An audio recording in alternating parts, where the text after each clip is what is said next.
Take a long, hard look in the mirror. Look past the fatigue. Look past the routine. What you see is no longer the young person with plenty of time. The free trial of your life has officially expired.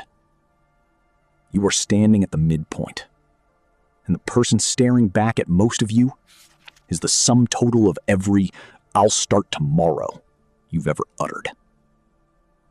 The clock isn't your friend anymore. It is your judge. And right now, it's delivering a verdict you might not want to hear. Today, we are tearing down the facade of your comfortable decay.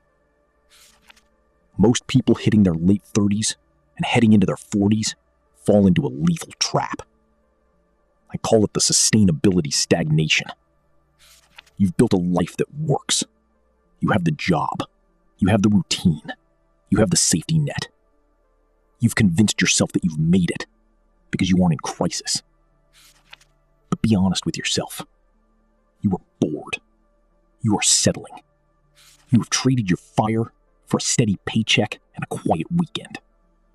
You are drifting. In your 20s, drifting was an adventure. You could afford to lose a year or two. You had the currency of time to burn. But at this stage, drifting is a slow-motion death sentence for your soul.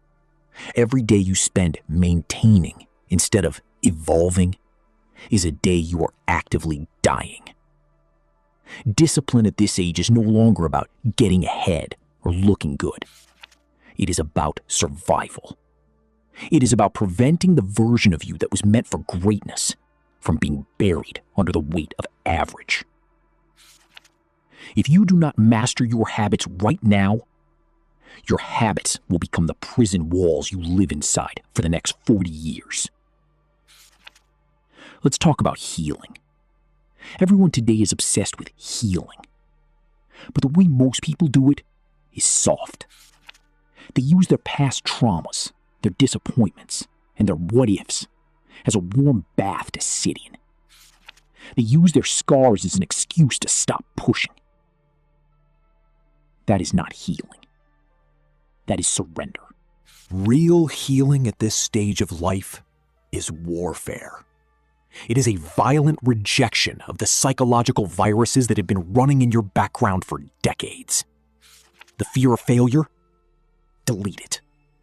The need for approval from people you don't even like? Delete it. The shadow of that career pivot you were too afraid to make 5 years ago? Face it. You don't heal to feel better. You heal to perform better.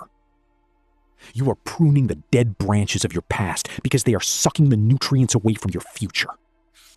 If you want to flourish in the second half of your life, you have to be willing to cut away the parts of you that are already dead. Look at your circle. Look at the 5 people you talk to the most. Are they fueling your evolution? Or are they anchors to your old, mediocre self? At this age, loyalty to people who aren't growing is not a virtue.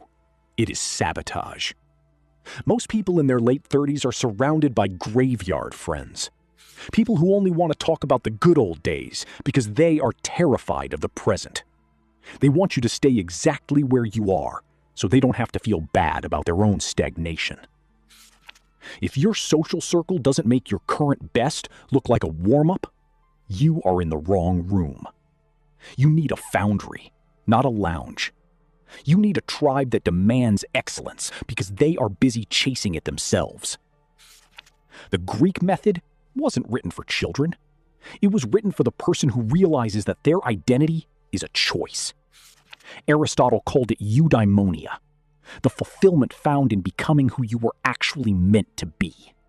Every single time you face a choice today, stop and ask, who does this action make me? When you feel that familiar pull toward the couch, toward the distraction, toward the easy path, ask the question, does skipping this workout make you a person of discipline, or does it make you a negotiator? Does avoiding that difficult conversation make you a leader, or does it make you a coward? The version of you that survives the second half of life, the version that dominates, that creates a legacy, that finds true peace, that version is built in the micro moments of friction. You have reached the most dangerous age. You have enough experience to be wise, but you still have enough energy to be dangerous. Do not waste this transition. Most people spend the second half of their lives mourning the first half. They look back at their youth with regret because they never actually used the power they had. Do not be most people. The prime of your life isn't a gift you receive. It is a territory you must conquer. It is a mountain you must climb while your lungs are still strong enough to take the air. The version of you that simply existed is finished. The version of you that feared the unknown is gone. The version of you that settled for fine is dead. From this moment on, you stop negotiating with your comfort. You stop making excuses for your lack of intensity. You stop waiting for a better time. There is no better time. There is only now, and the ever-narrowing window of your opportunity. Unlock your mind. Reclaim your fire. The real work, the work that matters, the work that defines you, starts the second you stop pretending you have forever.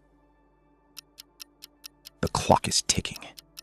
What are you going to do with the time that remains? Stand up. Move. Become. Your second life begins when you realize you only have one.